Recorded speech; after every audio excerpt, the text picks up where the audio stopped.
Notre secours est dans le nom du Seigneur qui a fait le ciel et la terre. Nouvel épisode de l'Évangile selon saint Matthieu, les chapitres 11 et 12. Vous vous souvenez comment la dernière fois Jésus avait donné des instructions à ses disciples? Eh bien, après la théorie, la pratique, Jésus va donner l'exemple en partant lui-même en mission. Chapitre narratif. Et le moins que l'on puisse dire, c'est que ça va pas exactement se passer comme Jésus l'avait prévu. Bienvenue dans la première section consacrée aux polémiques.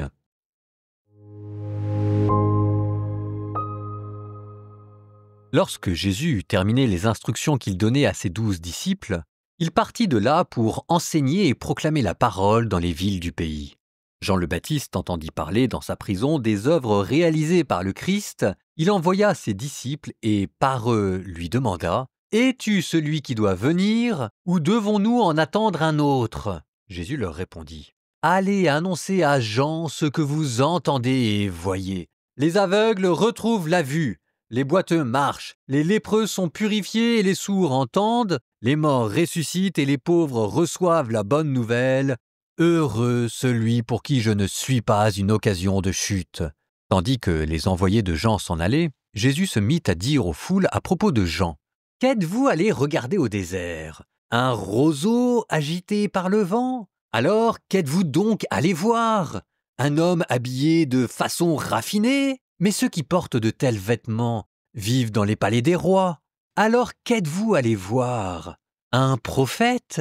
Oui, je vous le dis, et bien plus qu'un prophète. C'est de lui qu'il est écrit « Voici que moi, j'envoie mon messager en avant de toi pour préparer le chemin devant toi. Amen, je vous le dis.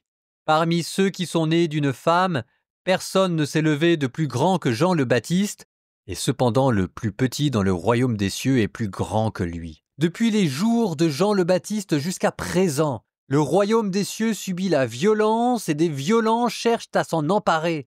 Tous les prophètes ainsi que la loi ont prophétisé jusqu'à Jean, et si vous voulez bien comprendre, c'est lui, le prophète Élie, qui doit venir. Celui qui a des oreilles, qu'il entende. À qui vais-je comparer cette génération ?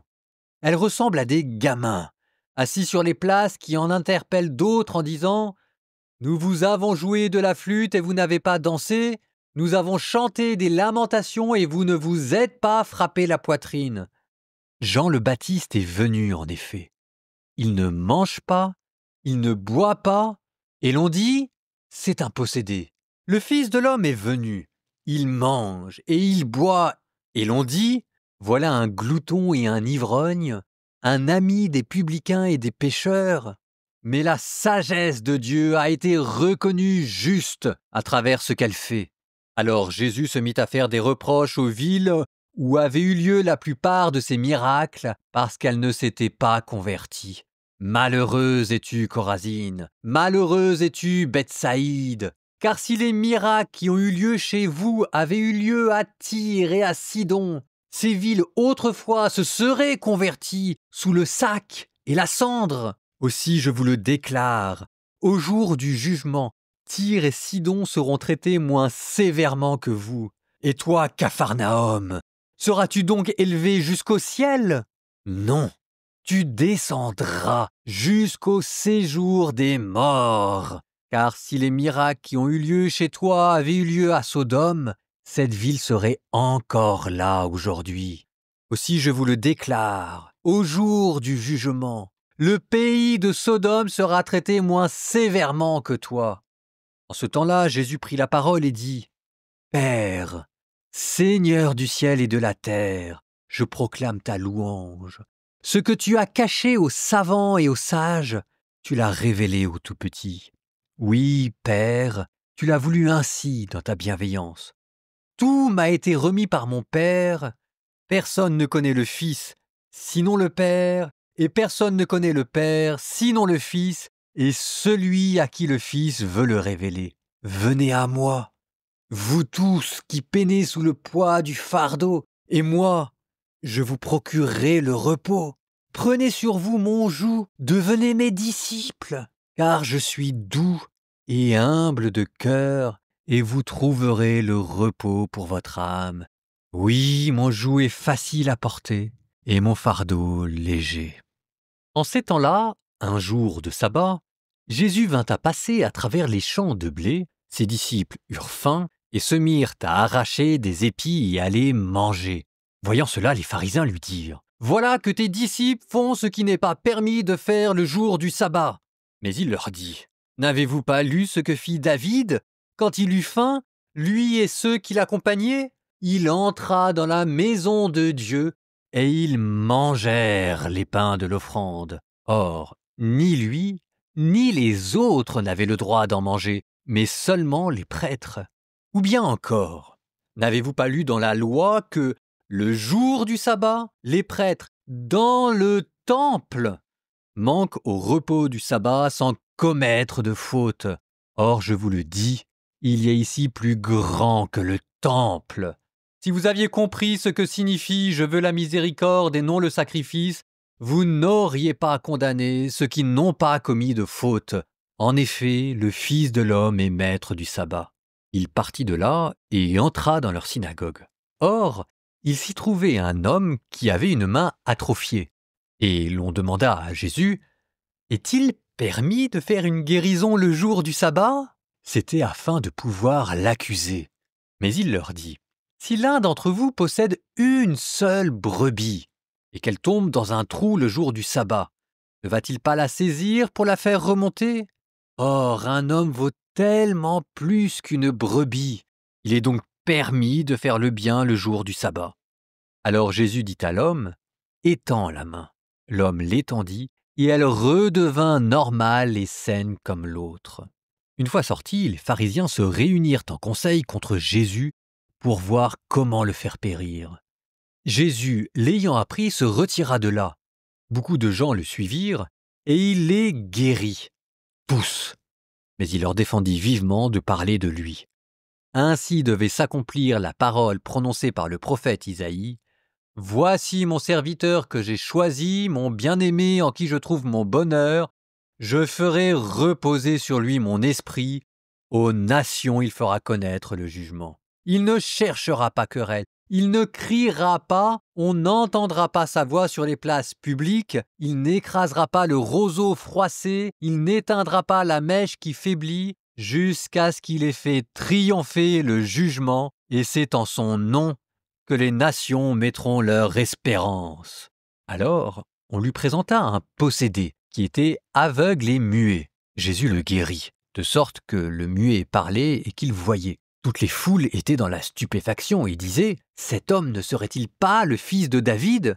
En entendant cela, les pharisiens disaient : « C'est par Béelzéboul, le chef des démons, qu'il expulse les démons. » Connaissant leurs pensées, Jésus leur dit : « Tout royaume divisé contre lui-même devient un désert. Toute ville ou maison divisée contre elle-même sera incapable de tenir. Et si Satan expulse Satan, c'est donc qu'il est divisé contre lui-même, et comment son royaume tiendra-t-il ?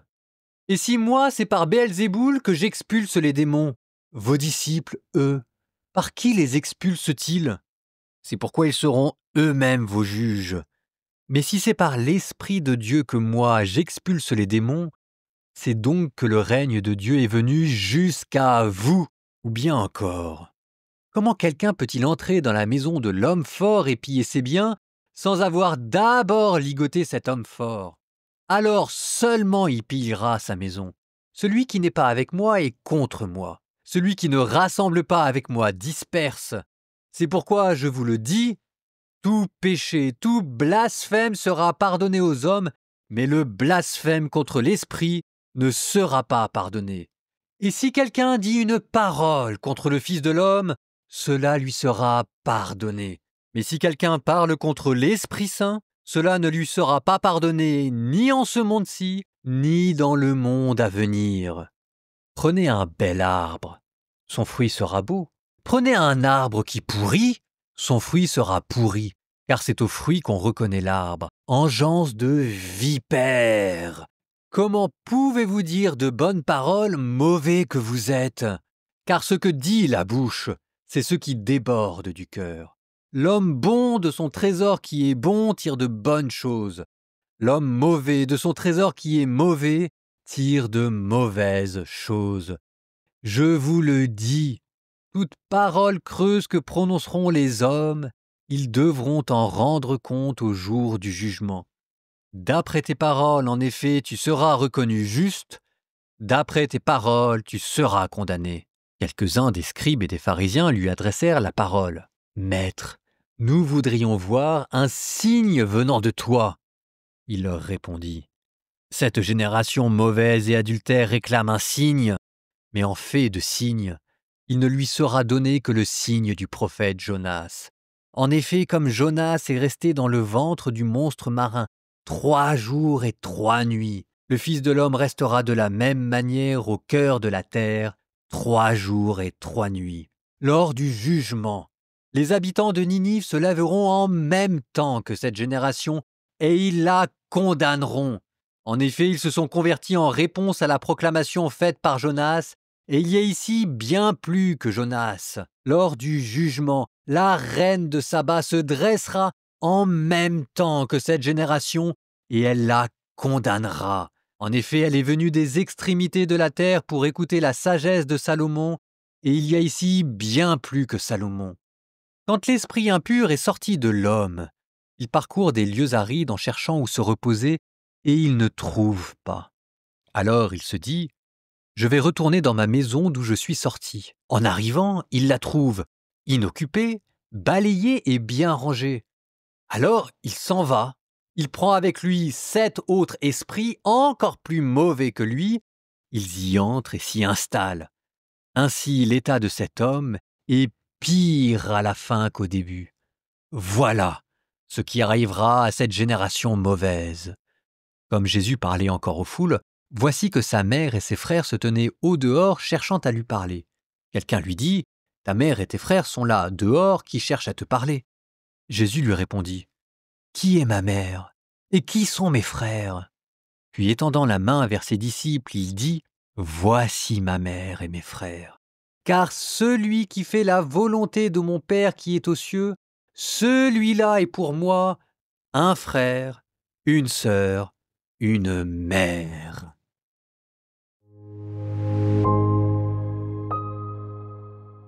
L'épisode était long, donc on n'aura malheureusement pas le temps de beaucoup le commenter, mais peut-être un petit passage qui généralement est mal compris sur cette histoire d'esprit impur qui sort de l'homme, qui ne trouve pas de lieu où reposer, donc il revient à l'intérieur. Généralement, on pense aux exorcismes où quand on fait le bien, on chasse le démon hors de soi. Je ne pense pas que ce soit la bonne manière de comprendre ce passage. Je pense au contraire que ici, c'est quand vous dites des paroles mauvaises, c'est comme s'il y avait un diable qui sortait de votre bouche et qu'avec votre parole, le diable va scruter le monde, il ne trouve pas de lieu où se reposer.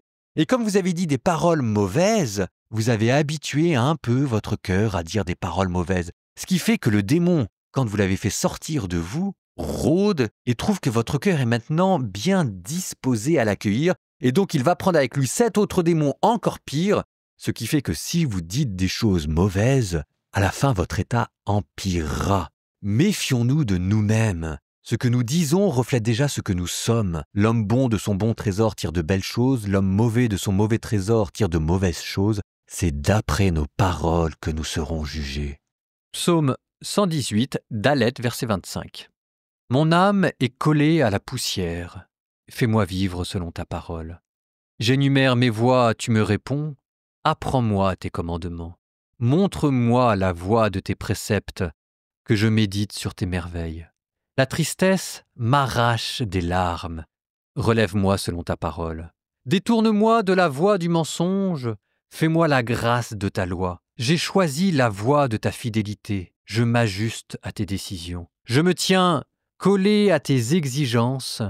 Seigneur, garde-moi d'être humilié. Je cours dans la voie de tes volontés, car tu mets au large mon cœur.